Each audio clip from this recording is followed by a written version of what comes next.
요즘은 시니어분들도 종로나 제기동에 잘 안 나가신다는 얘기, 뉴스나 유튜브에서 한 번쯤 들어보셨을 겁니다.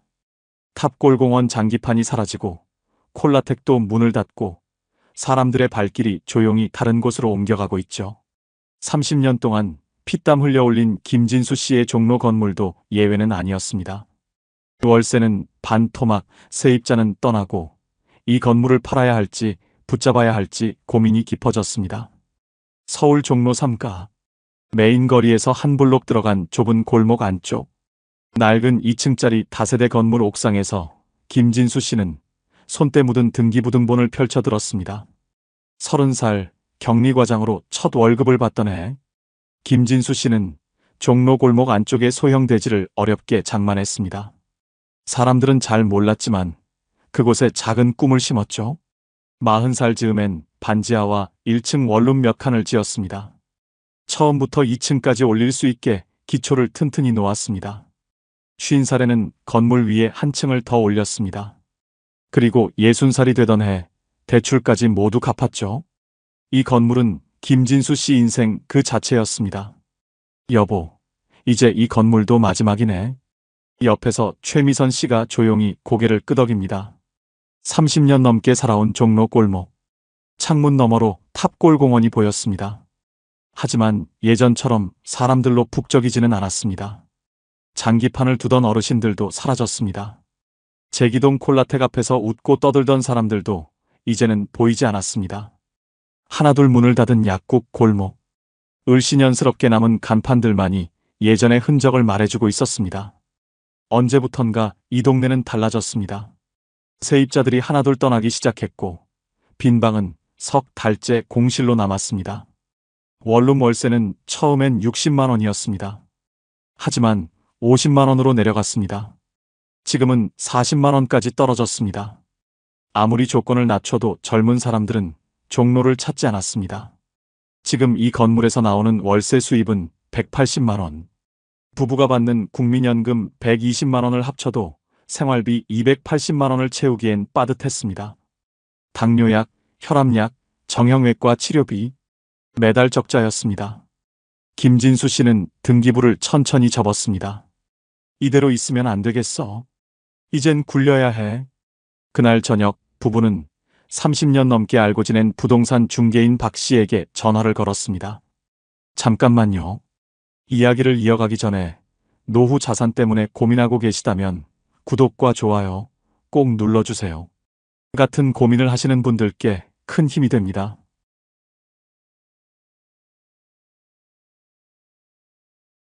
수화기 너머로 박 씨의 목소리가 들려왔습니다. 요즘 사당역 쪽이 난리예요. 어르신들 사이에서 제2의 종로라고 하더라고요. 사당역? 김진수 씨는 그 이름을 되뇌었습니다. 종로처럼 사람이 많고 월세가 잘 나오는 곳. 박 씨의 말이 자꾸만 머릿속을 맴돌았습니다. 최미선 씨는 남편의 손을 꼭 잡았습니다. 불안했지만 지금 이대로 있을 수도 없었습니다. 그날 밤 부부는 잠을 이루지 못했습니다. 30년을 지켜온 종로를 떠나야 한다는 생각, 그리고 새로운 곳에 모든 걸 걸어야 한다는 두려움. 하지만 선택의 여지는 많지 않았습니다. 다음 날 아침 김진수 씨는 박 씨에게 다시 전화를 걸었습니다. 박 사장님, 사당역 상가 한번 보러 가볼까요? 수화기 너머로 박 씨의 밝은 목소리가 들려왔습니다. 그 순간 김진수 씨는 몰랐습니다. 이 한 통의 전화가 30년간 지켜온 노후의 무게를 송두리째 흔들게 될 줄은. 며칠 뒤 부부는 사당역으로 향했습니다. 김진수 씨에겐 낯선 곳이었습니다. 이곳은 지하철 2호선과 4호선이 만나는 환승역, 고속버스 터미널과 잠실로 이어지는 교통의 요지였습니다. 출구 밖으로 나오자마자 눈앞에 펼쳐진 풍경에 부부는 멈춰 섰습니다. 종로 골목과는 완전히 다른 분위기였습니다. 젊은 직장인들이 점심을 먹으러 서둘러 걷고 있었습니다. 어르신들은 삼삼오오 모여 카페 앞에서 수다를 떨고 있었죠. 남현동 먹자 골목 쪽에서는 닭갈비와 곱창 굽는 냄새가 풍겼습니다. 점심시간이라 식당마다 자리가 꽉 차 있었습니다. 여보, 여긴 분위기가 완전히 다르네. 최미선 씨가 놀란 듯 주변을 둘러봤습니다. 종로처럼 조용히 늙어가는 거리가 아니었습니다. 여기엔 활기가 있었습니다. 사람들이 계속 들어오고 나가고 돈이 움직이고 있었습니다. 중개인 박 씨가 부부를 먹자 골목 안쪽 건물로 안내했습니다. 1990년대에 지어진 상가 건물의 일부 호실이었습니다. 면적은 12평 남짓. 창문 너머로 지나가는 사람들이 보였습니다. 박 씨는 계약 조건을 설명했습니다. 매매가는 7억 5천만 원. 현재 세입자는 보증금 5천만 원에 월세 250만 원을 내고 있었습니다. 김진수 씨는 머릿속으로 계산을 시작했습니다. 종로 건물 매각 대금 5억, 퇴직금 1억 2천만 원. 여기에 예금을 조금 보태면 충분히 가능했습니다. 대출 없이 살 수 있다면 노후가 훨씬 편해질 텐데. 김진수 씨의 눈빛이 잠시 흔들렸습니다. 하지만 최미선 씨는 불안했습니다. 여보, 요즘 경기가 안 좋은데 괜히 잘못 사는 건 아니겠지? 그녀의 목소리엔 망설임이 묻어났습니다. 김진수 씨도 고민이 깊어졌습니다. 종로 건물은 30년을 함께한 삶의 터전이었습니다. 하지만 현실은 냉정했습니다. 월세 수입은 계속 떨어지고 공실은 늘어나고 생활비는 부족했습니다. 반면 지금 눈앞에 펼쳐진 사당역 거리는 달랐습니다. 사람들로 붐비고 가게마다 손님이 가득했습니다. 김진수 씨는 다시 거리를 바라봤습니다. 젊은 층과 시니어가 함께 오가는 풍경. 종로에서는 이미 사라진 활기가 여기엔 여전히 남아 있었습니다. 박 씨가 마지막으로 한마디 덧붙였습니다. 요즘 시니어분들 중에도 종로 건물 팔고 이쪽으로 투자하시는 분들 꽤 많아요. 부부는 서로의 얼굴을 바라봤습니다. 최미선 씨의 눈에는 여전히 불안이 남아 있었습니다. 하지만 김진수 씨의 마음은 이미 흔들리고 있었습니다. 평생을 살아온 종로를 떠난다는 건 쉬운 일이 아니었습니다. 하지만 이대로 있을 수도 없었습니다. 그날 저녁 부부는 사당역 거리를 한참 동안 걸었습니다. 발걸음을 옮길 때마다 고민이 깊어졌습니다. 30년을 지켜온 종로, 그리고 새로운 시작이 될지 모를 사당역. 두 갈래 길 앞에서 김진수 씨는 인생의 방향을 바꿀 결정을 내려야 했습니다. 며칠 뒤 부부는 다시 사당역 부동산을 찾았습니다. 박 사장은 환한 미소로 두 사람을 맞이했습니다. 계약서는 이미 책상 위에 펼쳐져 있었습니다. 김진수 씨는 잠시 아내를 바라봤습니다. 최미선 씨의 표정에는 여전히 약간의 불안이 스쳤지만 천천히 고개를 끄덕였습니다. 박 사장이 계약 조건을 다시 한번 설명했습니다. 매매가 7억 5천만 원. 현재 세입자가 보증금 5천만 원에 월세 250만 원을 내고 있는 자리였습니다. 수익률은 연 4% 수준. 김진수 씨는 속으로 계산을 시작했습니다. 종로 건물 매각 대금 5억. 퇴직금 1억 2천만 원. 예금을 조금 보태면 대출 없이도 충분히 가능한 금액이었습니다. 월세 250만 원이면 생활비 걱정은 확실히 줄겠지. 김진수 씨는 서류를 뚫어지게 바라봤습니다. 숫자들이 눈앞에 선명하게 보였습니다. 하지만 동시에 30년간 지켜온 종로 건물도 떠올랐습니다. 탑골공원이 보이던 옥상, 세입자들과 나누던 인사, 골목을 가득 채우던 사람들의 웃음소리, 그 모든 게 이제는 추억이 되는 순간이었습니다. 최미선 씨는 남편의 팔을 살짝 잡았습니다. 여보, 진짜 괜찮을까? 그녀의 목소리는 떨리고 있었습니다. 김진수 씨는 아내의 손을 꼭 잡았습니다. 30년을 함께 살아온 동반자. 그녀의 불안을 모를 리 없었습니다. 하지만 지금 이대로 있을 수도 없었습니다. 종로는 이미 과거가 되어가고 있었습니다. 떨어지는 월세, 늘어나는 공실, 부족한 생활비.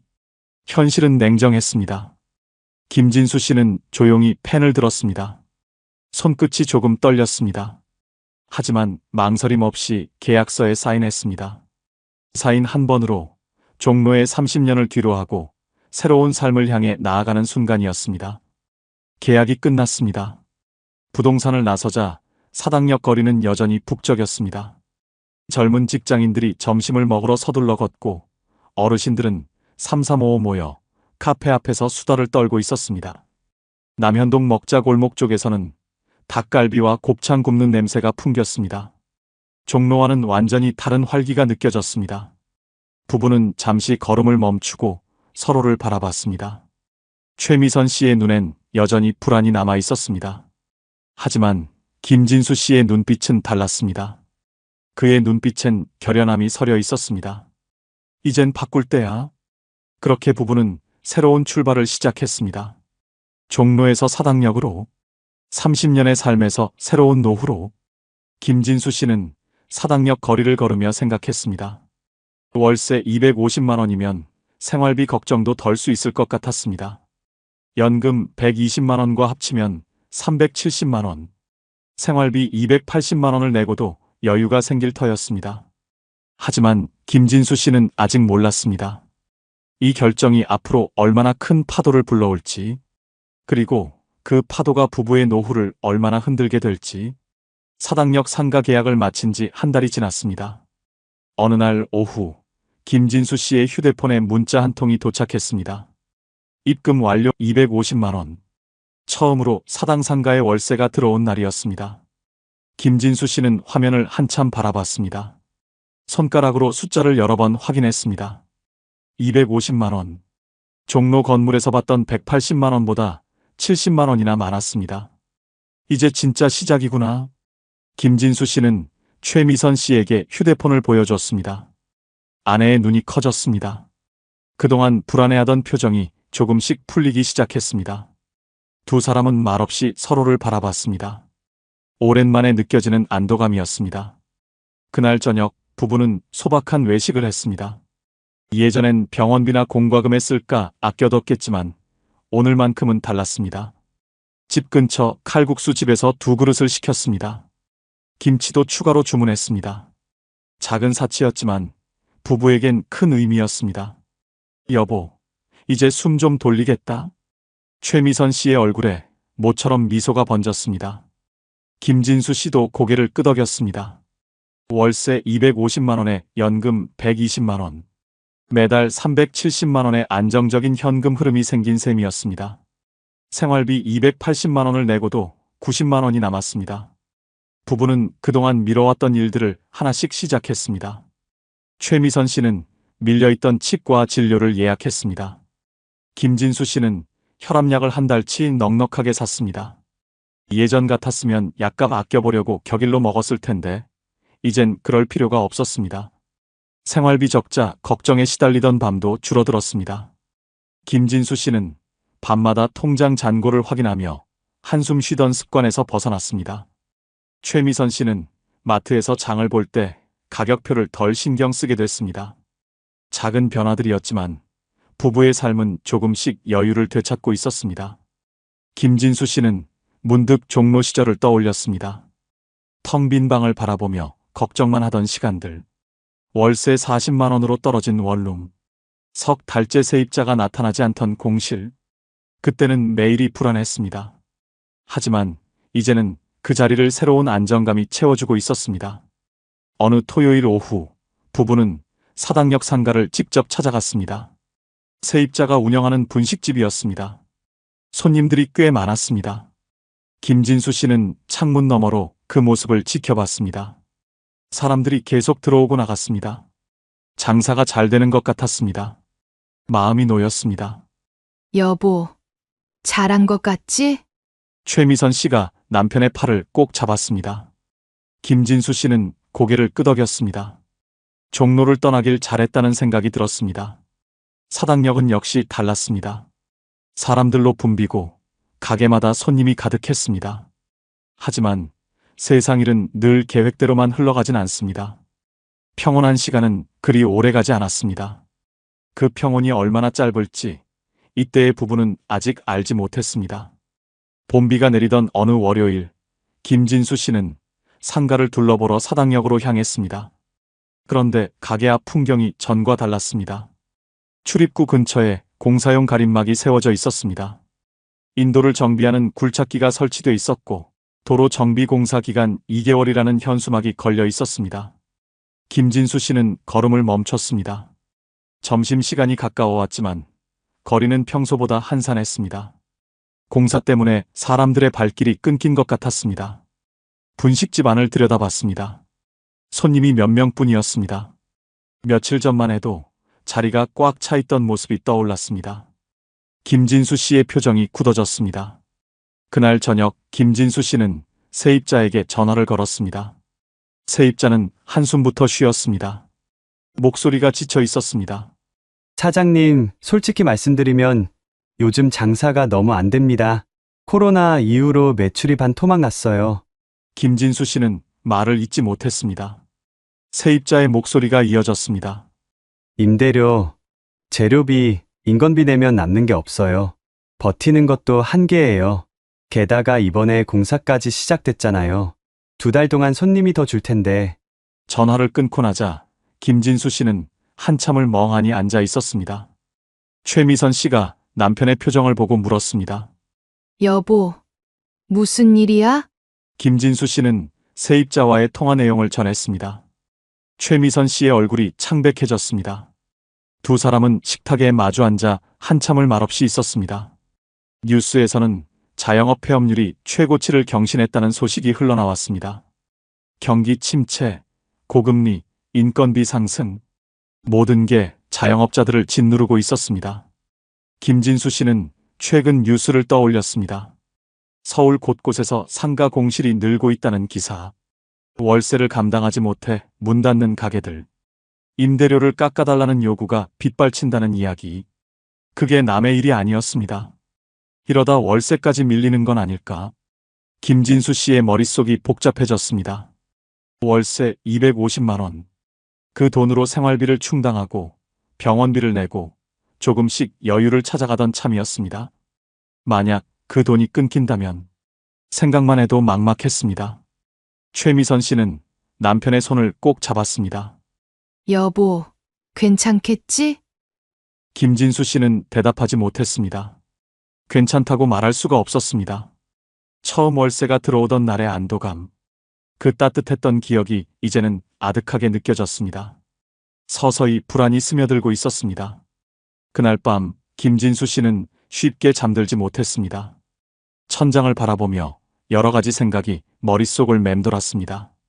종로 건물을 팔지 말았어야 했을까? 사당역 상가가 정말 좋은 선택이었을까? 후회와 불안이 교차했습니다. 옆에서 최미선 씨도 뒤척이는 소리가 들렸습니다. 두 사람 모두 잠을 이루지 못하고 있었습니다. 처음으로 사당역 투자를 결심했던 그날 밤처럼 다시 긴 밤이 시작되고 있었습니다. 장마가 시작되던 6월 초, 김진수 씨의 휴대폰에 문자 한 통이 도착했습니다. 입금 완료 150만 원. 가슴이 철렁 내려앉았습니다. 월세 250만 원이 아닌 100만 원이 모자란 금액이었습니다. 김진수 씨는 화면을 여러 번 확인했습니다. 잘못 본 게 아니었습니다. 손이 떨렸습니다. 급히 전화를 걸었습니다. 수화기 너머로 세입자의 지친 목소리가 들려왔습니다. 사장님, 죄송합니다. 요즘 매출이 반 토막이에요. 공사의 경기까지 안 좋아서 이번 달은 조금만 양해 부탁드립니다. 전화를 끊고 나자 김진수 씨는 한참을 멍하니 앉아 있었습니다. 최미선 씨가 남편의 표정을 보고 불안해졌습니다. 두 사람은 말없이 식탁에 마주 앉았습니다. 통장을 펼쳤습니다. 전기요금, 관리비, 약가, 식비 하나하나 계산기를 두드렸습니다. 월세 150만 원과 연금 120만 원을 합쳐도 270만 원, 생활비 280만 원엔 매달 10만 원씩 적자가 나는 구조였습니다. 최미선 씨의 당뇨약은 한 달에 15만 원, 김진수 씨의 혈압약과 정형외과 치료비까지 합치면 의료비만 40만 원이 나갔습니다. 전기요금과 관리비는 20만 원, 식비는 아무리 줄여도 80만 원은 들었습니다. 어느 항목도 줄일 수 없었습니다.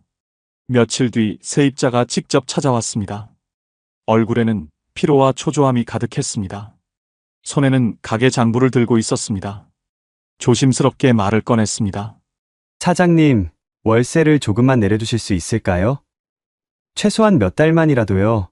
김진수 씨는 아무 대답도 하지 못했습니다. 월세를 깎아주면 생활비가 흔들렸습니다. 하지만 거절하면 세입자가 나가고 공실이 생기면 그건 더 큰 타격이었습니다. 진퇴양난이었습니다. 그날 저녁 부부는 예금 통장을 꺼내 들었습니다. 잔액 1,800만 원. 상가 매입 후 남은 마지막 비상금이었습니다. 김진수 씨는 속으로 계산했습니다. 지금 속도로 가면 1년은 버티겠지. 하지만 월세까지 깎아주면 6개월도 못 간다. 결국 김진수 씨는 세입자의 요청을 받아들였습니다. 월세는 200만 원으로 내려갔습니다. 연금 120만 원을 합쳐도 320만 원. 생활비 280만 원을 내고 나면 40만 원이 남았습니다. 예전보다는 나았지만 예상치 못한 지출이 생기면 금방 비상금을 꺼내야 했습니다. 시간은 빠르게 흘렀습니다. 석 달이 지났습니다. 에어컨이 고장나서 50만 원이 나갔습니다. 최미선 씨가 넘어져서 응급실에 다녀왔고 치료비로 30만 원이 나갔습니다. 김진수 씨의 치아가 부러져서 임플란트를 해야 했고 80만 원이 나갔습니다. 비상금은 몇 달 사이 절반 이하로 줄어들었습니다. 김진수 씨는 매일 통장을 들여다보며 한숨을 쉬었습니다. 잔액은 800만 원. 처음 상가를 매입할 때 1,800만 원이었던 비상금이 1년도 안 돼서 절반 가까이 줄어든 것입니다. 이 속도라면 1년 안에 바닥날 것 같았습니다. 최미선 씨도 불안해졌습니다. 마트에서 장을 볼 때마다 가격표를 신경 쓰게 됐습니다. 약국에서 약을 받을 때마다 가격이 부담스러웠습니다. 예전처럼 외식도 못했습니다. 칼국수 한 그릇도 아껴야 했습니다. 그날 밤 부부는 나란히 누워 천장을 바라봤습니다. 처음 월세가 들어오던 날의 안도감은 사라지고 다시 불안이 스며들고 있었습니다. 김진수 씨는 생각했습니다. 종로 건물을 팔지 말았어야 했을까? 사당역이 정말 좋은 선택이었을까? 후회와 불안이 교차했습니다. 최미선 씨는 남편의 손을 꼭 잡았습니다. 두 사람 모두 잠을 이루지 못했습니다. 긴 밤이 다시 시작되고 있었습니다. 가을이 다가오던 9월, 김진수 씨 부부는 다시 부동산 사무소를 찾았습니다. 김진수 씨는 사당역 거리를 천천히 걸으며 변해버린 주변을 살폈습니다. 임대 문의 현수막이 곳곳에 붙어 있었습니다. 인근 가게 몇 곳은 문을 닫은 상태였습니다. 몇 달 전만 해도 북적이던 분식집도 셔터를 내려놓았습니다. 김진수 씨는 조용히 한숨을 내쉬었습니다. 부동산 박 사장은 부부를 반갑게 맞이했지만 표정에는 예전만큼의 여유가 없었습니다. 그는 최근 주변 상권 상황부터 이야기를 꺼냈습니다. 요즘 자영업자들 상황이 진짜 쉽지 않습니다. 인근도 공실이 꽤 생기고 있어요. 김진수 씨는 잠시 말을 잃었습니다. 사당역의 활기를 믿고 종로 건물을 팔아 투자했지만 지금 상황은 그때의 기대와는 달랐습니다. 월세 수입은 250만 원에서 200만 원으로 줄었습니다. 비상금은 1,800만 원에서 800만 원으로 빠르게 소진되고 있었습니다. 박 사장은 잠시 머뭇거리더니 조심스럽게 말을 이었습니다. 혹시 이 상가 매각 생각은 없으신가요? 지금이라면 손해는 조금 보겠지만 큰 낙폭 없이 처분은 가능합니다. 그 말에 김진수 씨의 머릿속이 복잡해졌습니다. 1년 전 7억 5천만 원에 매입한 상가. 지금 시세는 7억 원 정도였습니다. 매도하면 5천만 원 손해였습니다. 하지만 현금 7억 원은 확보할 수 있었습니다. 지금 팔면 손해는 보지만 현금은 남긴다. 버티면 나아질까? 아니면 더 나빠질까? 최미선 씨는 남편의 얼굴을 가만히 바라봤습니다. 지난 1년간 쌓인 피로와 불안이 얼굴에 고스란히 묻어 있었습니다. 그녀는 조용히 말했습니다. 여보, 우리 이제 어떻게 할까? 부부는 부동산을 나와 사당역 거리를 천천히 걸었습니다. 예전처럼 붐비지 않는 거리, 문을 닫은 가게들, 임대 문의 현수막들, 모든 게 1년 전과 달라져 있었습니다. 김진수 씨는 문득 종로 건물이 떠올랐습니다. 30년을 지켜온 그 건물을 팔지 말았어야 했을까? 그날 저녁 부부는 식탁에 마주 앉아 밤늦도록 이야기를 나눴습니다.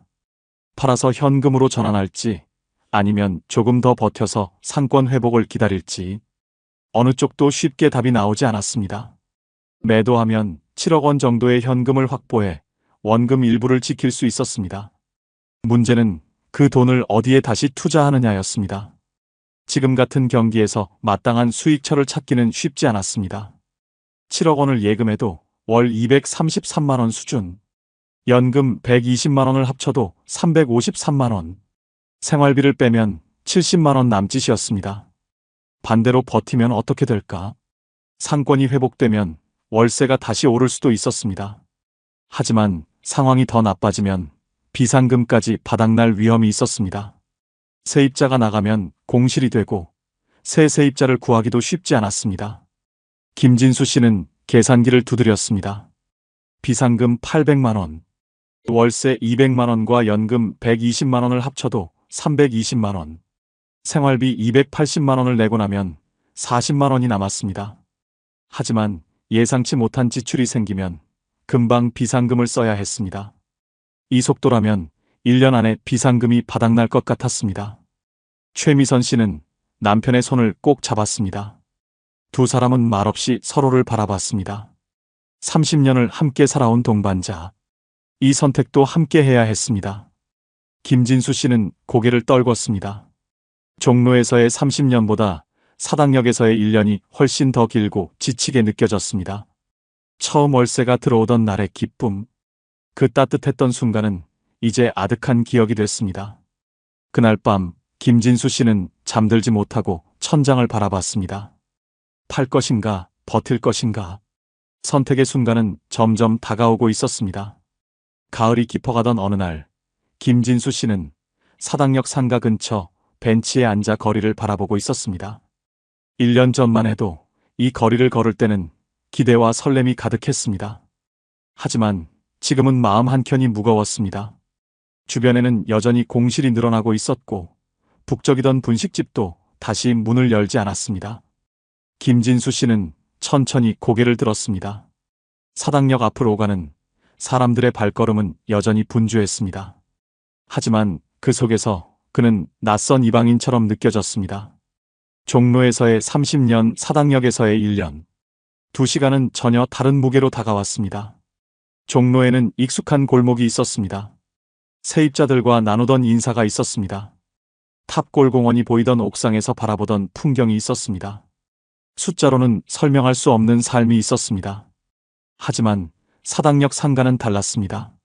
숫자로는 그럴듯했지만 마음을 채워주진 못했습니다. 며칠 뒤 김진수 씨 부부는 결국 상가를 매도하기로 결정했습니다. 1년 전 7억 5천만 원에 매입했던 상가는 7억 원에 매각됐습니다. 5천만 원 손실을 감수했지만 7억 원의 현금을 다시 손에 쥔 순간 지난 1년간의 긴장과 불안이 조금은 가벼워졌습니다. 집으로 돌아온 저녁, 부부는 식탁에 마주 앉았습니다. 창밖으로는 가을비가 조용히 내리고 있었습니다. 최미선 씨가 조심스럽게 입을 열었습니다. 여보, 이제는 돈 걱정보다는 남은 시간을 어떻게 보낼지도 생각해보자. 김진수 씨는 잠시 말을 잃었습니다. 지난 1년 동안 그는 수익률, 월세, 투자 얘기만 하며 살았습니다. 하지만 그 과정에서 정작 중요한 건 놓치고 있었다는 사실을 깨달았습니다. 그는 천천히 고개를 끄덕였습니다. 김진수 씨는 지난 1년을 돌아보며 깨달았습니다. 하풀이라고 해서 무조건 수익이 나는 게 아니었습니다. 유동인구가 많다고 해서 월세가 안정적인 것도 아니었습니다. 김진수 씨는 깨달았습니다. 부동산 투자에서 숫자만 보고 내린 결정은 결국 자신의 삶 전체를 흔들 수 있다는 것을, 중개인의 말, 주변의 투자 이야기만 믿고 결정했던 자신, 그 결정의 대가는 생각보다 무거웠습니다. 상가는 숫자가 아니라 사람이 운영하는 곳이었습니다. 세입자가 버티지 못하면 월세는 끊겼습니다. 경기가 나빠지면 어떤 자리도 안전하지 않았습니다. 투자는 타이밍이었고 운이었고 예측할 수 없는 변수의 연속이었습니다. 그날 밤 김진수 씨 부부는 매도 대금으로 무엇을 할지 당장 결정하지 않기로 했습니다. 대신 앞으로의 삶의 방향부터 다시 세우기로 했습니다. 더 이상 숫자에 쫓기기보다는 현실을 냉정히 바라보고 지혜롭게 선택하기 위해서였습니다. 창밖에 내리는 가을비는 조용히 모든 것을 씻어내리고 있었습니다. 후회도 불안도 조급함도, 그리고 그 자리에 새로운 생각이 자리 잡기 시작했습니다. 노후의 삶은 단순히 돈의 문제가 아니었습니다. 숫자는 방향을 알려줄 수는 있지만 삶의 온도를 채워주진 못합니다. 중요한 건 언제, 어떻게 선택하느냐였습니다. 그리고 그 선택이 자신의 삶과 맞는지 끊임없이 돌아보는 것이었습니다. 김진수 씨 부부의 이야기는 어쩌면 지금의 우리 모두에게 던지는 질문일지도 모릅니다. 당신의 노후 투자는 숫자만 보고 있지는 않으신가요? 그 선택이 정말 당신의 삶을 행복하게 만들어주고 있나요? 이 이야기가 도움이 되셨다면 구독과 좋아요로 응원해주세요. 여러분의 관심이 같은 고민을 하는 많은 분들께 큰 힘이 됩니다.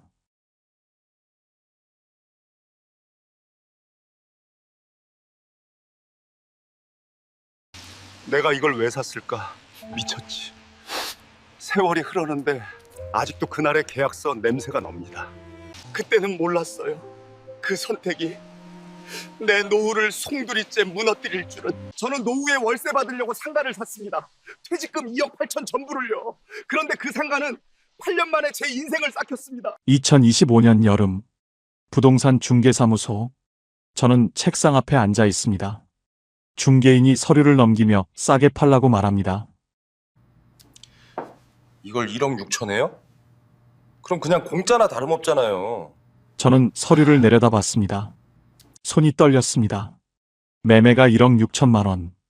8년 전 이 상가를 살 때는 4억 6천만 원이었습니다. 손실만 3억 원입니다. 그래도 지금 팔 수 있을 때 파셔야 합니다. 다음 달엔 더 떨어질 수 있어요. 저는 펜을 들었습니다. 도장을 찍었습니다. 창밖으로 햇빛이 쏟아지는데 눈앞은 깜깜했습니다. 웨스턴돔 일대 복합상가 2층 39평. 그곳은 1년째 텅 비어 있습니다. 저는 일주일에 2번씩 그곳을 찾아갑니다. 청소를 하고 환기를 시킵니다. 혹시 누가 볼까봐 지저분하면 안 될 것 같아서입니다. 하지만 아무도 오지 않습니다. 임대문의 현수막만 바람에 펄럭입니다. 옆집도 비어 있습니다. 그 옆집도 비어 있습니다. 복도를 걸으면 발소리만 텅텅 울립니다. 주말 오후인데도 사람이 없습니다. 예전에는 이 복도가 사람들로 가득했습니다. 지금은 형광등만 켜져 있습니다. 통장에서는 매달 돈이 빠져나갑니다. 대출이자 관리비 합치면 60만 원이 넘습니다. 아무도 없는 빈 상가를 지키는 비용입니다. 통장 잔액은 이제 얼마 남지 않았습니다. 5년 길어야 6년이면 바닥입니다. 그 후는 모릅니다. 밤마다 잠이 오지 않습니다. 천장을 보며 계산합니다. 남은 돈, 나가는 돈, 버틸 수 있는 시간. 계산할수록 숨이 막힙니다. 여보, 이제 그만 놓아요. 더 이상은 못 버텨요. 아내가 말했습니다. 저는 고개를 끄덕였습니다. 더 이상은 버틸 수가 없었습니다. 8년 전으로 돌아갑니다. 2016년 3월, 저는 전자부품 공장 품질관리 부장으로 28년을 일했습니다. 새벽 5시 출근, 밤 10시 퇴근, 교대 근무, 야간 점검, 주말 없는 생활. 불량품이 나오면 밤새 원인을 찾았습니다. 명예퇴직을 받았습니다. 퇴직금 통장에 숫자가 찍혔습니다. 회사 정문을 나서며 생각했습니다. 이제 좀 쉬면서 살 수 있겠구나. 하지만 예금 이자만으로는 생활이 안 됐습니다. 딸아이 결혼 자금도 지원해야 했고 아내 병원비도 만만치 않았습니다. 주변에서 말했습니다. 상가 하나 사놓으면 월세 받잖아요. 연금보다 낫죠? 일산 쪽이 좋대요. 젊은 사람들 많고 유동인구도 엄청나다던데. 저는 일산을 찾아갔습니다. 2017년 2월 웨스턴돔 일대. 평일 저녁인데도 사람들로 북적였습니다. 카페마다 자리가 없었습니다. 젊은 여자들이 웃으며 쇼핑백을 들고 다녔습니다. 실내 거리처럼 꾸며진 깔끔한 복도. 여기다? 이 정도면 안전하겠어. 저는 상가를 샀습니다. 2층 39평, 퇴직금 대부분을 여기에 넣었습니다. 이미 세입자가 들어 있었습니다. 매달 넉넉한 월세가 들어왔습니다. 첫 월세가 통장에 찍히던 날, 저는 한참을 통장을 들여다봤습니다. 28년 동안 받던 월급과 비슷한 금액이었습니다. 일 안 해도 월급이 들어오네. 그날 저녁 아내와 삼겹살을 먹으러 갔습니다. 소주 한 잔을 마시며 말했습니다. 이제 우리도 좀 살만하겠어. 아내도 환하게 웃었습니다. 손주를 보러 갔을 때 백화점에서 장난감을 샀습니다. 예전에는 가격표를 보고 망설였는데 그날은 주저없이 샀습니다. 그때가 가장 행복했습니다. 하지만 1년이 지났습니다. 어느 토요일 오후 상가를 찾아갔습니다. 이상했습니다. 주말인데 복도가 한산했습니다. 주차장에는 빈자리가 절반이었습니다. 며칠 후 세입자에게서 전화가 왔습니다. 사장님, 요즘 매출이 너무 안 나와요. 월세를 좀 내려주실 수 없을까요? 월세가 줄었습니다. 그때는 몰랐습니다. 이게 시작이라는 것을. 얼마 지나지 않아 세입자가 나갔습니다. 손님이 없어요. 더 이상은 못하겠어요. 빈 상가를 바라보는 날들이 시작됐습니다. 새 세입자를 구했지만 월세는 계속 떨어졌습니다. 코로나가 터졌습니다. 거리는 텅 비었습니다. 겨우 들어온 카페마저 얼마 버티지 못하고 나갔습니다. 그 후로 1년 내내 비어 있었습니다. 매도를 시도했습니다. 처음엔 그래도 괜찮은 가격을 불렀습니다. 연락이 없었습니다. 가격을 낮췄습니다. 여전히 연락이 없었습니다. 결국 급매로 내놓았습니다. 잔금을 받고 대출을 갚았습니다. 손에 남은 돈은 절반도 안 됐습니다. 28년 동안 모은 퇴직금 중에서 반 이상이 사라졌습니다. 지금 저는 부천의 작은 월세방에 삽니다. 김포에 살던 전세 아파트는 이미 떠났습니다. 국민연금으로 월세를 내고 나면 생활비가 빠듯합니다. 예금을 조금씩 깨먹으며 버티고 있습니다. 5년 길어야 6년이면 바닥날 것입니다. 그 후는 모릅니다. 밤마다 후회합니다. 그때 그냥 예금으로 두고 아껴 쓸 걸. 왜 욕심을 부렸을까? 하지만 후회해도 돌아갈 수 없습니다. 텅 빈 상가 앞에 서서 깨달았습니다. 상가는 부동산이 아니었습니다. 사람이 떠난 도시의 잔해였습니다. 이 이야기는 일산 웨스턴돔 일대 복합상가에서 벌어진 8년간의 기록입니다. 찬란했던 거리가 무너지는 과정. 제가 모든 것을 잃어버린 이야기. 무엇이 저를 이 자리까지 몰고 왔는지. 지금부터 그 이야기가 시작됩니다. 2016년 3월 어느 금요일 오후, 저는 회사 주차장에 서 있었습니다. 28년을 다닌 공장 건물을 올려다봤습니다. 손에는 명예퇴직 동의서가 들려 있었습니다.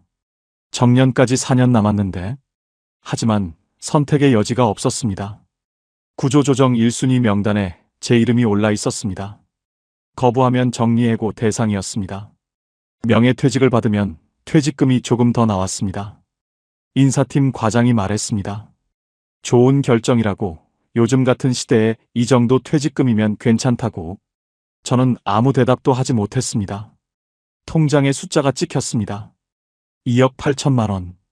28년의 무게였습니다. 새벽 5시 출근, 밤 10시 퇴근, 주말도 제대로 쉬지 못했습니다. 불량률 0.1%를 맞추기 위해 현장을 뛰어다녔습니다. 야간 점검 때는 작업자들과 함께 기계 앞에 서 있었습니다. 여름에는 40도가 넘는 공장 안에서 땀을 흘렸습니다. 겨울에는 새벽 한기 속에서 품질 검사를 했습니다. 딸아이 학교 행사에 한 번도 가보지 못했습니다.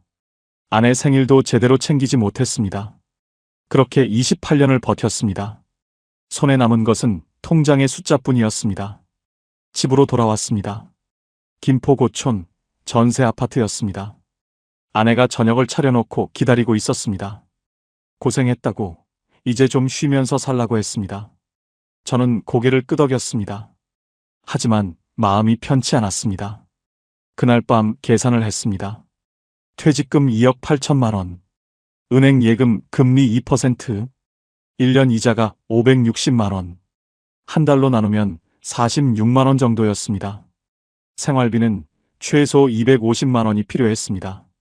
전기세, 가스비, 관리비, 식비, 통신비, 아내 병원비만 매달 10만 원이 나갔습니다. 혈압약을 먹고 있었습니다. 딸아이가 내년에 결혼한다고 했습니다. 결혼 자금으로 4천만 원은 지원해줘야 했습니다. 계산할수록 답이 나오지 않았습니다. 예금 이자만으로는 살 수 없었습니다. 원금을 깨먹으면 10년도 버티기 힘들었습니다. 이래서는 안 되는데 밤마다 잠이 오지 않았습니다. 천장을 보며 생각했습니다. 뭔가 방법이 있어야 해. 그때 동창회 모임이 있었습니다. 고등학교 동창들이 모였습니다. 술자리에서 누군가 말했습니다.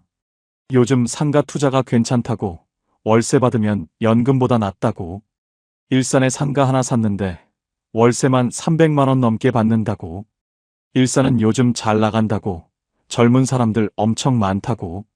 저는 귀가 솔깃했습니다. 월세 300만 원.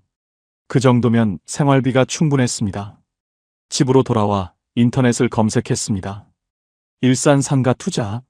수많은 글들이 나왔습니다. 일산 웨스턴돔, 주말 유동인구 폭발, 일기 신도시 중 가장 핫한 상권, 라페스타 이후 제2의 상업지구. 영상도 봤습니다. 젊은 사람들이 거리를 가득 메우고 있었습니다. 카페, 옷가게, 음식점이 즐비했습니다. 여기다? 여기면 안전하겠어. 다음 날 일산으로 갔습니다. 평일 오후였는데도 사람들이 많았습니다. 웨스턴돔 일대를 걸어 다녔습니다. 실내 거리처럼 꾸며진 복도, 깔끔한 인테리어, 에어컨이 시원하게 나왔습니다.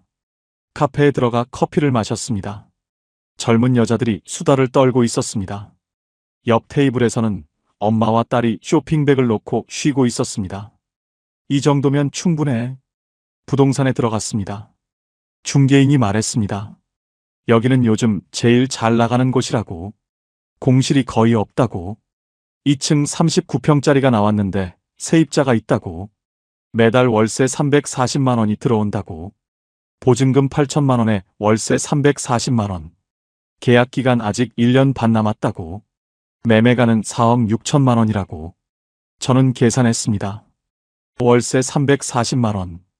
대출을 1억 8천 정도 받으면 될 것 같았습니다. 금리 3.2%면 이자가 월 48만 원 정도. 세금하고 관리비 빼면 순수익이 250만 원은 나왔습니다. 이 정도면 충분히 살 수 있어. 주말에 다시 찾아갔습니다. 토요일 오후였습니다. 복도가 사람들로 가득했습니다. 주차장은 만차였습니다. 카페마다 대기줄이 있었습니다. 옷가게에서는 손님들이 옷을 입어보고 있었습니다. 여기는 절대 망하지 않아. 확신이 들었습니다. 집으로 돌아와 아내에게 말했습니다. 일산에 상가 하나 살까 한다고. 월세가 340만 원 들어온다고. 이자 빼도 250만 원은 남는다고. 아내가 걱정스러운 표정으로 물었습니다. 그런데 퇴직금을 다 넣는 거예요? 저는 고개를 끄덕였습니다. 괜찮다고, 일산은 안전하다고 말했습니다. 사람들 엄청 많더라고. 세입자도 이미 있고 계약도 1년 반 남았다고. 지금 예금으로 두면 이자가 50만 원도 안 된다고. 이래서는 못 산다고. 아내는 한참을 생각하다가 말했습니다. 알아서 하라고. 평생 번 돈이니까. 2017년 2월 저는 계약서에 도장을 찍었습니다. 4억 6천만 원. 퇴직금 2억 8천만 원을 계약금과 중도금으로 냈습니다. 나머지는 대출을 받았습니다. 잔금을 치르던 날 중개인이 말했습니다. 축하한다고. 정말 좋은 매물 잡았다고.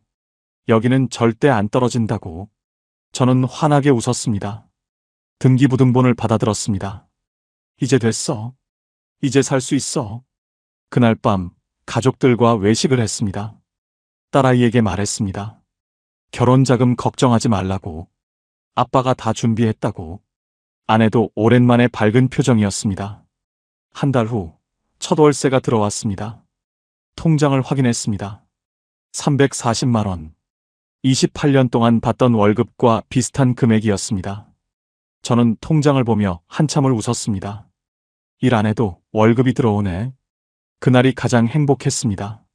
하지만 그 행복이 얼마나 오래 갈지 그때는 몰랐습니다. 상가를 산 지 한 달이 지났습니다. 저는 매달 통장을 확인하는 것이 즐거웠습니다. 340만 원. 대출 이자를 빼고 나면 250만 원이 남았습니다. 생활비로 충분했습니다. 저는 주말마다 일산을 찾아갔습니다. 제 상가를 보러 가는 것이 행복했습니다.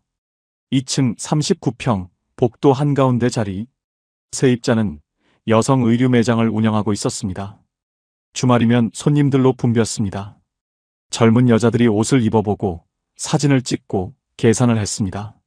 저는 멀찍이 서서 그 모습을 바라봤습니다. 복도를 걸었습니다. 카페마다 사람들이 가득했습니다. 주말 오후 자리를 찾기 힘들 정도였습니다. 음식점 앞에는 대기 번호표를 뽑은 사람들이 줄을 서 있었습니다. 주차장은 항상 만차였습니다. 저는 확신했습니다. 여기는 안전하다고. 봄이 지나고 여름이 왔습니다. 딸아이 결혼식이 있었습니다. 저는 약속대로 결혼 자금을 지원했습니다. 예전 같았으면 망설였을 금액이었습니다. 하지만 이제는 달랐습니다. 매달 250만 원이 들어왔습니다. 결혼식장에서 딸아이가 고맙다고 했습니다. 평생 고생만 하셨다고 했습니다. 저는 딸의 머리를 쓰다듬었습니다. 아빠가 이제 월세로 사니까 걱정하지 마. 손주 낳으면 용돈도 줄게. 딸아이가 눈시울을 붉혔습니다. 그날이 정말 행복했습니다. 여름 내내 저는 평온했습니다. 세입자에게서 전화가 왔습니다. 이번 달 매출이 좋다고 했습니다. 덕분에 장사 잘하고 있다고 했습니다. 저는 기분이 좋았습니다. 가을이 왔습니다. 어느 주말 상가 앞을 지나가는데 세입자가 손을 흔들었습니다. 근처 카페에 앉았습니다. 세입자가 말했습니다. 요즘 장사가 정말 잘 된다고 했습니다. 주말에는 하루 매출이 200만 원 넘을 때도 있다고 했습니다. 이 자리를 정말 잘 잡았다고 했습니다. 저는 뿌듯했습니다. 역시 제 선택이 맞았다고 생각했습니다. 얼마 후 동창 모임이 있었습니다. 술자리에서 친구들이 물었습니다. 명퇴하고 뭐 하냐고, 요즘 어떻게 지내냐고. 저는 웃으며 말했습니다. 일산에 상가 샀다고, 월세 받으면서 산다고. 친구들이 부러워했습니다. 백수인데 우리보다 잘 산다고 했습니다. 부동산 감각이 있었다고 했습니다. 저는 기분이 좋았습니다. 28년 동안 일만 하다가 처음으로 인정받는 기분이었습니다. 겨울이 왔습니다. 손주가 태어났습니다. 딸네 집에 가서 손주를 안아봤습니다. 작고 따뜻했습니다. 백화점에 가서 유아복을 샀습니다. 장난감도 샀습니다. 예전에는 가격표를 보고 망설였는데 이제는 주저하지 않았습니다. 딸아이가 너무 많이 사온다고 했습니다. 저는 웃으며 말했습니다. 할아버지가 이제 월세로 사니까 손주 키우는데 돈 걱정하지 마. 그해 겨울을 보내며 저는 만족스러웠습니다. 1년 동안 받은 월세를 정리했습니다. 대출 이자와 세금을 빼도 넉넉했습니다. 예금 이자로 조금 받을 것을 이렇게 많이 벌었습니다. 상가 시세도 확인해 봤습니다. 부동산 중개인이 말했습니다. 요즘 웨스턴돔 일대가 잘 나가서 시세가 올랐다고 했습니다. 조금 더 받을 수 있다고 했습니다. 저는 흐뭇했습니다. 월세도 받고 시세도 오르고 완벽했습니다. 연말에 저는 아내와 제주도 여행을 갔습니다. 28년 동안 제대로 된 여행을 한 번도 가지 못했습니다. 호텔에 묵고 맛있는 음식을 먹고 바다를 걸었습니다. 아내가 말했습니다. 이렇게 편하게 사는 날이 올 줄 몰랐다고. 저도 웃었습니다. 앞으로도 계속 이렇게 살 수 있을 거야. 걱정하지 마. 하지만 그 말이 얼마나 허망한 약속이 될지 그때는 몰랐습니다. 새해가 밝았습니다. 저는 올해도 작년처럼 평온할 거라고 생각했습니다. 매달 340만 원이 들어올 거라고 믿었습니다. 하지만 세상은 그렇게 호락호락하지 않았습니다. 겨울이 지나고 봄이 왔습니다. 주말에 상가를 찾아갔습니다. 이상했습니다. 토요일 오후인데 복도가 평소보다 한산했습니다. 날씨가 추워서 그런가 싶었습니다. 몇 주 후 다시 찾아갔습니다. 여전히 한산했습니다. 카페에 사람은 있었지만 작년만큼은 아니었습니다. 주차장에도 빈자리가 보였습니다. 불안한 기분이 들었습니다. 하지만 월세는 여전히 340만 원이 들어왔습니다. 세입자도 별다른 말이 없었습니다. 저는 애써 불안을 떨쳐냈습니다. 그냥 일시적인 거라고 생각했습니다. 봄이 지나고 여름이 되었습니다. 어느 날 세입자에게서 전화가 왔습니다. 목소리가 평소와 달랐습니다. 무거웠습니다. 한번 만나서 얘기하자고 했습니다. 제 가슴이 철렁 내려앉았습니다. 그날 오후 상가 앞에서 만났습니다. 세입자가 조심스럽게 말을 꺼냈습니다. 요즘 매출이 많이 떨어졌다고 했습니다. 작년보다 30% 가까이 줄었다고 했습니다. 솔직히 월세가 너무 부담이라고 했습니다. 주변에 스타필드 고양이 생기면서 손님들이 많이 빠져나갔다고 했습니다. 월세를 좀 조정해달라고 했습니다.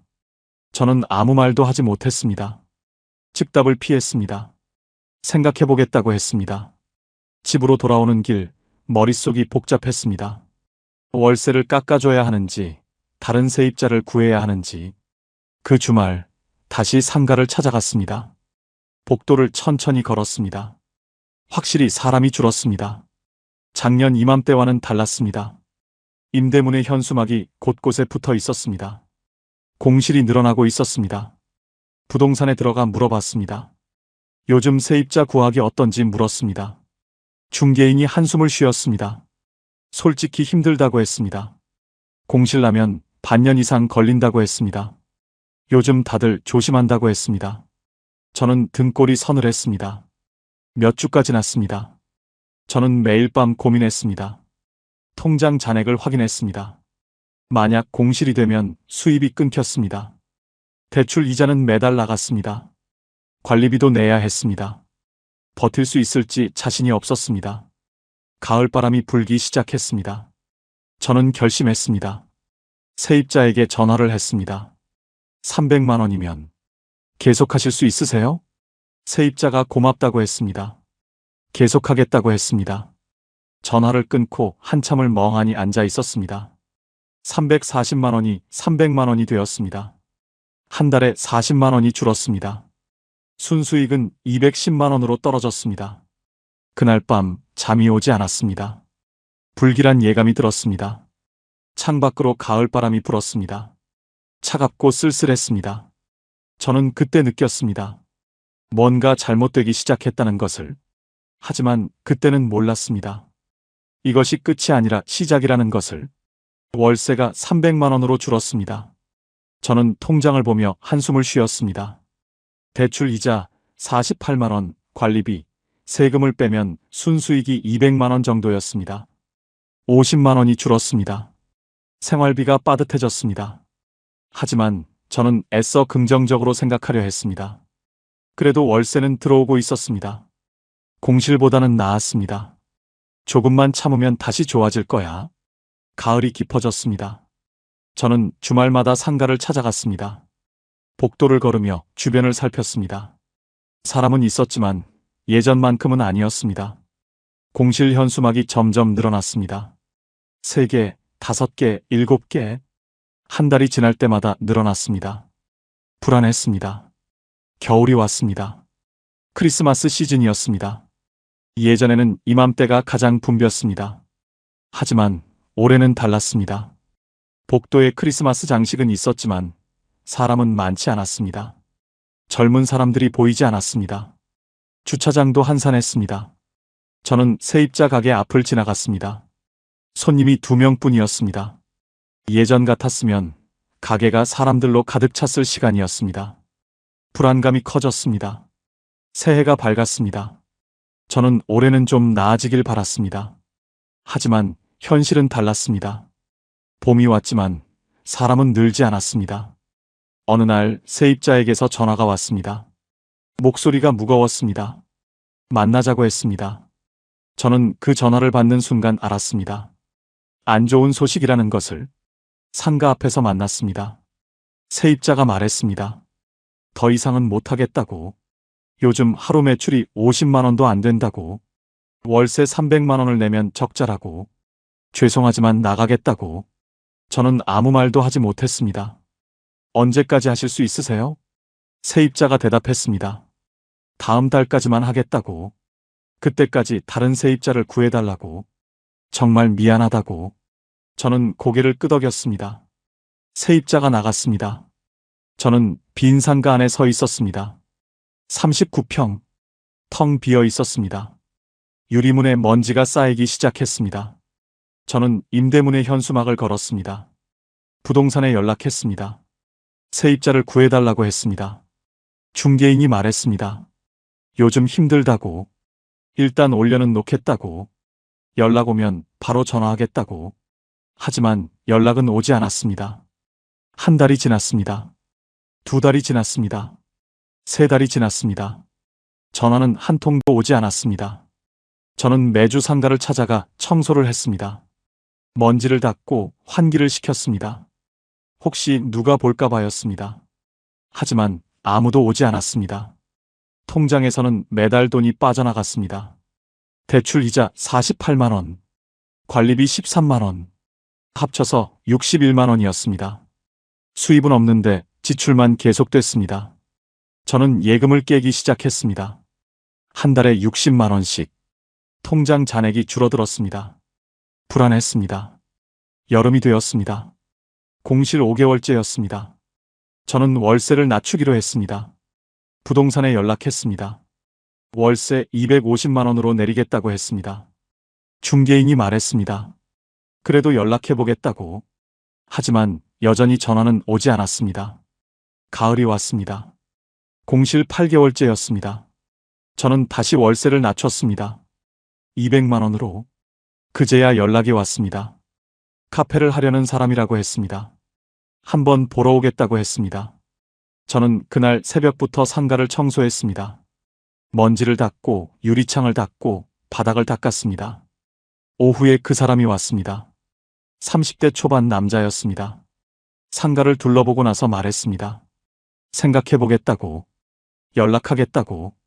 일주일이 지났습니다. 연락이 왔습니다. 하겠다고 했습니다. 보증금은 얼마까지 가능하세요? 4천만 원이라고 했습니다. 저는 승낙했습니다. 보증금 4천만 원, 월세 200만 원. 예전 보증금 8천만 원, 월세 340만 원과는 너무 달랐습니다. 하지만 어쩔 수 없었습니다. 계약서에 도장을 찍었습니다. 겨우 세입자를 구했습니다. 월세 200만 원, 대출 이자 48만 원을 빼면 순수익이 150만 원 정도였습니다. 생활비로 빠듯했습니다. 하지만 그나마 다행이라고 생각했습니다. 공실보다는 나았으니까. 겨울이 왔습니다. 새로 들어온 카페가 문을 열었습니다. 저는 가끔 들러서 커피를 마셨습니다. 손님이 많지 않았습니다. 평일 오후에는 텅 비어 있을 때도 많았습니다. 불안했습니다. 괜찮겠지? 이제 시작이니까. 저는 그렇게 생각하려 했습니다. 하지만 불안은 계속 커졌습니다. 새해가 밝았습니다. 2020년이었습니다. 저는 올해는 좀 나아지길 바랐습니다. 카페도 자리를 잡고 상가도 활기를 되찾기를. 하지만 세상은 저를 그냥 두지 않았습니다. 봄이 왔습니다. 뉴스에서 이상한 소식이 들렸습니다. 코로나 바이러스.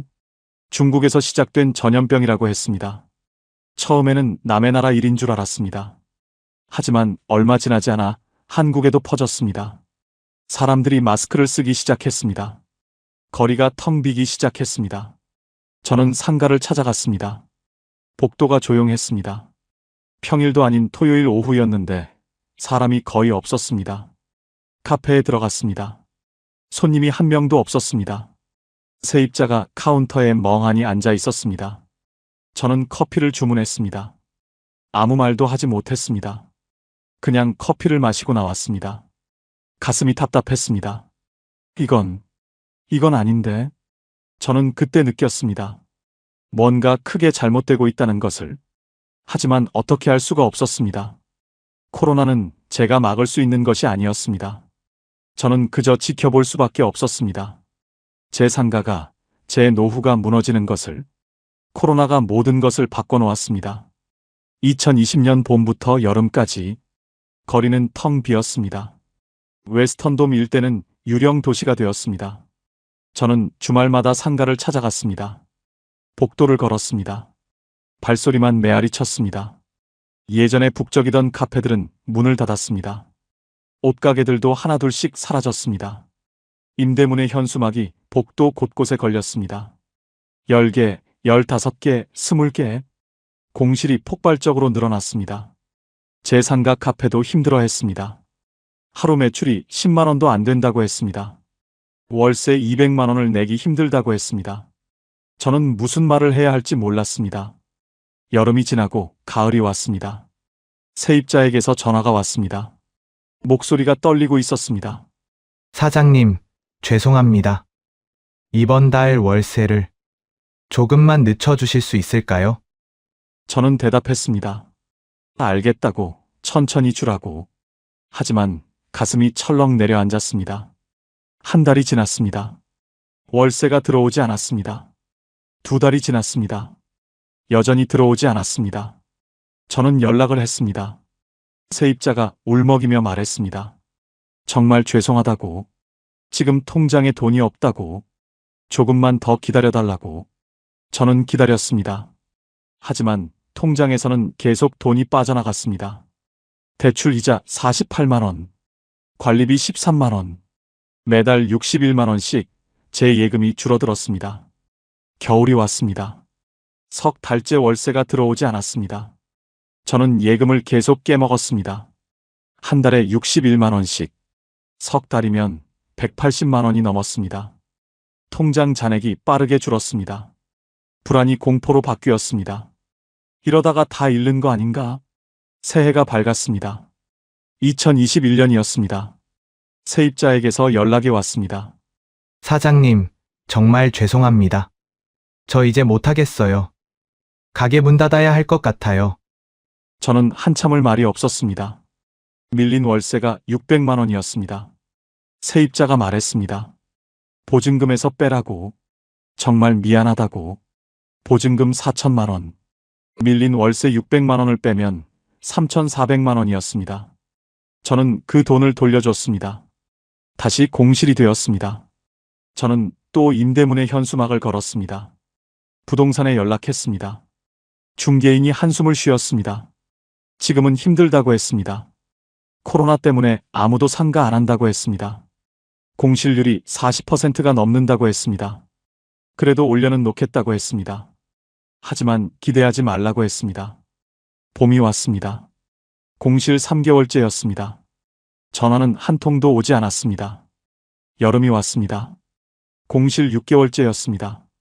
저는 매주 상가를 찾아가 청소를 했습니다. 먼지를 닦고 환기를 시키고 또 닦았습니다. 하지만 아무 소용이 없었습니다. 아무도 오지 않았습니다. 통장에서는 매달 61만 원씩 빠져나갔습니다. 반년이면 360만 원이 넘었습니다. 예금이 빠르게 줄어들었습니다. 저는 밤마다 계산을 했습니다. 남은 예금으로 몇 년을 버틸 수 있는지 계산할수록 절망스러웠습니다. 가을이 왔습니다. 공실 9개월째였습니다. 저는 월세를 더 낮추기로 했습니다. 170만 원으로 부동산에 연락했습니다. 중개인이 말했습니다. 그래도 올려보겠다고. 하지만 목소리에 희망이 없었습니다. 겨울이 왔습니다. 공실 1년째였습니다. 저는 상가 시세를 알아봤습니다. 부동산에 물었습니다. 지금 팔면 얼마에 팔 수 있는지. 중개인이 대답했습니다. 2억 3천에서 2억 5천 정도라고 했습니다. 저는 귀를 의심했습니다. 2억 5천이요? 제가 4억 6천에 샀는데요? 중개인이 말했습니다. 지금 웨스턴돔 일대가 완전히 죽었다고. 공실률이 거의 절반이라고. 아무도 안 산다고. 2억 5천도 잘 받는 거라고. 저는 전화를 끊고 멍하니 앉아 있었습니다. 4억 6천만 원이 2억 5천만 원. 2억 원이 넘게 날아갔습니다. 게다가 대출 1억 8천만 원을 갚아야 했습니다. 2억 5천에 팔아도 손에 남는 돈은 7천만 원이었습니다. 퇴직금 2억 8천 중에서 7천만 원만 남는 것이었습니다. 2억 원이 넘게 잃는 것이었습니다. 저는 그날 밤 잠을 이루지 못했습니다. 어떻게 해야 하지? 팔아야 하나? 아니면 조금만 더 버텨야 하나? 코로나가 끝나면 다시 좋아지지 않을까? 하지만 확신이 서지 않았습니다. 새해가 밝았습니다. 2022년이었습니다. 공실 1년 3개월째였습니다. 저는 결심하지 못했습니다. 팔자니 손실이 너무 컸고 버티자니 끝이 보이지 않았습니다. 그냥 시간만 흘러갔습니다. 통장에서는 계속 돈이 빠져나갔습니다. 봄이 왔습니다. 겨우 연락이 왔습니다. 또 카페를 하려는 사람이라고 했습니다. 한번 보러 오겠다고 했습니다. 저는 희망을 가졌습니다. 상가를 깨끗이 청소했습니다. 그 사람이 왔습니다. 둘러보고 나서 말했습니다. 월세 170만 원은 너무 비싼 것 같은데요. 주변 시세가 많이 떨어졌잖아요. 저는 물었습니다. 얼마를 생각하는지. 그 사람이 대답했습니다. 120만 원이라고. 저는 계산했습니다. 월세 120만 원. 대출 이자 48만 원을 빼면 순수익이 70만 원 정도였습니다. 관리비 13만 원을 빼면 실제로는 60만 원도 안 남았습니다. 생활비로 터무니없이 부족했습니다. 하지만 어쩔 수 없었습니다. 공실로 두면 매달 61만 원씩 손해였습니다. 저는 승낙했습니다. 보증금 3천만 원, 월세 120만 원. 계약서에 도장을 찍었습니다. 손이 떨렸습니다. 처음 계약했을 때와는 너무 달랐습니다. 보증금 8천만 원, 월세 340만 원. 그때는 희망이 있었습니다. 지금은 절망뿐이었습니다. 여름이 왔습니다. 새 카페가 문을 열었습니다. 저는 가끔 들러서 커피를 마셨습니다. 손님이 거의 없었습니다. 불안했습니다. 이 사람도 오래 못 버티겠구나. 그 예감은 틀리지 않았습니다. 가을이 되었습니다. 세입자에게서 전화가 왔습니다. 월세를 못 내겠다고 했습니다. 매출이 너무 안 나온다고 했습니다. 한 달만 기다려달라고 했습니다. 저는 기다렸습니다. 하지만 한 달이 지나도 들어오지 않았습니다. 2달이 지났습니다. 세입자가 연락도 없이 사라졌습니다. 가게 문에 자물쇠가 채워져 있었습니다. 저는 보증금 3천만 원으로 밀린 월세를 메웠습니다. 남은 돈은 얼마 되지 않았습니다. 다시 공실이 되었습니다. 2022년 겨울, 저는 빈 상가 앞에 서 있었습니다. 임대문의 현수막이 바람에 펄럭였습니다. 복도는 텅 비어 있었습니다. 형광등만 켜져 있었습니다. 저는 그때 깨달았습니다. 이제 끝이라는 것을, 더 이상은 버틸 수 없다는 것을. 여름 끝자락, 저는 빈 상가문을 마지막으로 닦았습니다. 유리에 제 얼굴이 비쳤고 그 뒤로는 텅 빈 매장만 서 있었습니다. 이제 그만하자. 그 말이 입 밖으로 나오는데 3년이 걸렸습니다. 부동산 사무실에서 도장을 찍을 때 제 손은 놀랄 만큼 가벼웠습니다. 손해를 셀 필요도 변명할 필요도 없었습니다. 그냥 끝이었습니다. 8년 만에 저는 상가를 놓았습니다. 잔금을 정리하고 나오니 오후 햇빛이 길게 늘어져 있었습니다. 제가 들고 나온 것은 종이 두어 장과 통장 하나뿐이었습니다. 그 안에 숫자는 예전의 절반에도 못 미쳤지만 적어도 더는 세지 않는 숫자였습니다. 집으로 돌아와 아내와 마주 앉았습니다. 우리는 아무 말 없이 차를 마셨습니다. 상처엔 말보다 침묵이 잘 듣는다는 걸 이번에 처음 알았습니다. 그 주 주말, 이삿짐 트럭이 왔습니다. 김포 전세에서 부천의 작은 방으로. 엘리베이터 앞에 상자들이 줄을 섰고 낡은 장롱이 거칠게 벽지를 스쳤습니다. 방에 들어오자 눅눅한 석고 냄새가 났습니다. 창문을 활짝 열었습니다. 오후 바람이 커튼 대신 달아둔 얇은 블라인드를 흔들었습니다. 원룸 계약은 보증금 5천만 원, 월세 한 달치. 계산은 단순했습니다. 남은 돈의 절반은 집에 묻고 나머지 절반으로 몇 해를 버틴다. 숫자는 그 정도면 충분했습니다. 중개보수니 이사비니 하는 부스러기들은 신경 쓰지 않았습니다. 중요한 건 더 이상 공실과 관리비로 피 흘리지 않는 구조라는 것뿐이었습니다. 첫날 밤 전기 히터를 켜고 싱크대에 머그컵 하나를 올려두었습니다.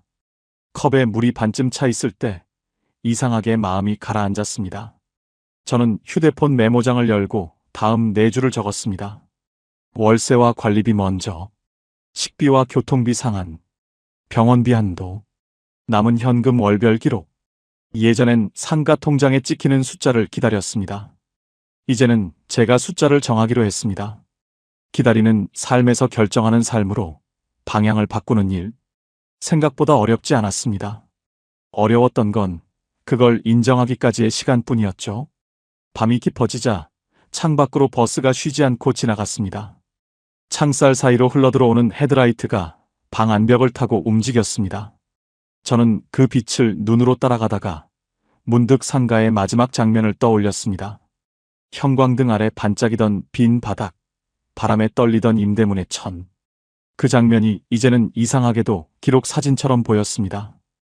끝난 이야기의 마지막 컷. 아내가 말했습니다. 여보, 지금이 우리한테는 처음 같아요. 저는 고개를 끄덕였습니다. 상처는 남았지만 지혈은 끝났습니다. 다음 날 아침, 저는 작은 책상을 닫고 공책을 펼쳤습니다. 제목을 적었습니다. 다시 생활표. 맨 위에 한 줄 큼직하게 써넣었습니다. 오늘부터는 잃지 않는다. 햇빛이 들어왔습니다. 방은 작았지만 방향은 분명했습니다. 숫자는 줄었고 소유는 가벼워졌습니다. 대신 제게 돌아온 것이 하나 있었습니다. 멈출 수 있는 권리. 더 떨어지기 전에 멈추고 더 잃기 전에 접는 권리. 저는 그 권리를 늦게나마 배웠습니다. 그날 오후 블라인드를 반쯤 내리고 다시 메모장에 적었습니다. 보증금 5천, 월세 한 달치, 남은 현금은 몇 회분의 평온. 그 정도면 지금의 저에겐 충분했습니다. 새벽 5시 휴대폰 알람이 울립니다. 저는 자동으로 눈을 뜹니다. 퇴직한 지 벌써 9년이 지났지만 몸은 여전히 그 시절의 리듬에 맞춰 움직입니다. 부엌으로 가서 전기 포트를 켜고 믹스커피를 한 잔 탑니다. 창문을 열면 맞은편 빌라의 불빛들이 하나둘 켜집니다. 출근하는 사람들의 하루가 시작되는 시간입니다. 저는 작은 테이블에 앉아 가계부를 엽니다. 어제 쓴 지출을 적습니다. 커피 1,800원, 김밥 3,500원, 교통비 1,250원. 그리고 맨 아래 남은 잔액 567만 8천원. 이제는 이 숫자가 제 인생의 온도계 같습니다. 숫자가 줄면 마음이 흔들리고 유지되면 마음이 조금은 편안해집니다. 여보, 오늘 병원 가는 날이에요. 아내의 목소리가 좁은 부엌을 울립니다. 그녀는 혈압약을 꾸준히 먹습니다. 약값은 한 달에 12만 원 남짓. 예전 같았으면 아무렇지 않았을 금액이지만 이제는 매달 꼭 메모해둡니다. 병원에서 돌아오는 길 아내가 말했습니다. 그래도 이렇게 둘이 다니는 게 좋아요. 예전엔 늘 바빴잖아요. 그 말에 저는 잠시 고개를 숙였습니다. 패배감 속에서도 이상하게 따뜻한 감정이 피어올랐습니다. 오후가 되면 저는 근처 공원으로 나갑니다. 벤치에 앉아 신문을 펼치면 늘 부동산 기사부터 봅니다. 일기 신도시, 정비특례법 통과, 상가 거래량 회복 조짐. 그런 제목을 보면 잠시 미소가 납니다. 하지만 곧 접습니다. 그 시절의 이름들을 다시 들으면 가슴이 묘하게 아픕니다. 웨스턴돔, 라페스타, 상권 회복. 이제는 제게 아무 의미도 없는 단어들이 되었습니다. 저녁이 되면 전기 히터 앞에 앉습니다. 아내는 텔레비전을 보고 저는 조용히 노트를 엽니다. 그날의 지출, 건강 상태, 날씨, 그리고 한 줄의 생각을 적습니다. 오늘은 김밥이 짰다. 햇빛이 오래 머물렀다. 이만하면 괜찮다. 누가 보면 시시한 기록이지만 제겐 하루를 버텼다는 증거입니다. 하루 중 가장 무거운 시간은 밤입니다. 불을 끄고 누우면 다시 계산이 시작됩니다. 남은 돈으로 몇 달을 버틸 수 있을까? 다음 해엔 연금이 얼마나 오를까? 그러다 문득 생각합니다. 이렇게라도 다시 시작할 수 있는 게 어딘가? 그렇게 생각해야 마음이 무너지지 않습니다. 하루는 길고 한 달은 빠릅니다. 이 작은 원룸이 이제는 조금 익숙해졌습니다. 아내는 이 방을 우리의 두 번째 집이라 부릅니다. 가끔 웃으며 말합니다. 그래도 비 안 새고 바람도 막히니까 괜찮아요. 저는 대답합니다. 응, 따뜻하면 됐지 뭐. 그 말 뒤로 둘 다 웃었습니다. 밤늦게 창밖을 보면 저 멀리 지하철역 불빛이 깜빡입니다. 그 불빛이 웨스턴돔의 네온 사인보다 더 따뜻하게 느껴집니다. 지금의 삶은 초라하지만 적어도 멈출 수 있는 평온이 있습니다. 그 평온이 제가 다시 세운 노후의 기둥입니다. 가을이 다시 왔습니다. 부천의 하늘은 낮게 깔려 있었고 바람은 느리게 불었습니다. 창문을 열면 은행잎이 흩날렸습니다. 그 노란 잎들이 바닥을 덮을 때마다 저는 마음속으로 한 해를 정리했습니다. 그 해에도 제 인생의 많은 것들이 사라졌습니다. 하지만 이상하게도 사라진 자리마다 조용한 평온이 남았습니다. 이따금 아내와 시장에 갑니다. 저녁 반찬을 고르고 두부 한 모에 1,800원 하는 걸 두고 한참을 망설입니다. 그런데 그 순간이 참 이상합니다. 예전엔 아무렇지 않던 계산이 이젠 살아있다는 감각으로 느껴집니다. 내 손으로 고르고 내 눈으로 세고 내가 감당할 수 있는 만큼만 사는 삶. 그게 나쁘지 않다는 걸 이제야 배웠습니다. 연금은 여전히 제때 들어옵니다. 매달 그 숫자가 찍히는 날이면 작은 안정감이 밀려옵니다. 그 돈으로 월세를 내고 전기요금을 내고 남은 걸로 따뜻한 국밥 한 그릇을 사 먹습니다. 뜨거운 김이 올라올 때 그 안에 지난 8년이 비칩니다. 탐욕, 후회, 두려움, 그리고 조금의 깨달음. 모두 그 김처럼 올라왔다가 어느새 사라집니다. 가끔은 버스를 타고 일산까지 갑니다. 그 거리, 그 복도, 그 상가 앞. 유리문에 붙었던 임대문의 현수막은 사라졌고 새로운 간판들이 들어서 있었습니다. 커피를 한 잔 시켜놓고 복도를 걷습니다. 내가 잃었던 시간들이 하나씩 떠오릅니다. 그런데 이제는 분노도 미련도 없습니다. 그저 그 시절의 제가 안쓰럽습니다. 그땐 정말 살기 위해 애썼구나. 그 한마디로 마음이 정리됩니다. 저녁에 집으로 돌아오면 아내가 묻습니다. 다녀왔어요? 저는 고개를 끄덕입니다. 응, 이제 진짜 다녀온 것 같아. 그 말에는 8년의 무게가 담겨 있습니다. 잃은 돈, 흘린 시간, 부서진 자존심, 그 모든 것들이 이제는 경험이 되었습니다. 저는 요즘 메모장을 열면 이렇게 씁니다. 돈으로 산 건 상가였지만 결국 제가 얻은 건 인생의 장부였다. 그 장부에는 적자가 많습니다. 하지만 이상하게도 이제 그 숫자들이 무섭지 않습니다. 왜냐면 그 밑에는 한 줄이 새겨져 있기 때문입니다. 다시 벌 수는 없어도 다시 배울 수는 있다. 밤이 되면 창밖으로 바람이 불어옵니다. 작은 방 안에 커튼이 흔들립니다. 그 소리가 이상하게 사람 마음을 편하게 합니다. 저는 조용히 눈을 감습니다. 이제는 잠이 잘 옵니다. 더 이상 계산하지 않아도 비교하지 않아도 이 작은 방 안에서도 충분히 살아있다는 느낌이 듭니다. 아내가 옆에서 속삭입니다. 여보, 오늘도 고생했어요. 그 말 한마디면 충분합니다. 저는 대답합니다. 그래, 오늘도 괜찮았어. 그 말로 제 하루가 끝납니다. 그리고 그 하루가 쌓여 제 노후의 이름이 됩니다. 멈춘 자리에서 배운 것, 그게 제 마지막 재산입니다.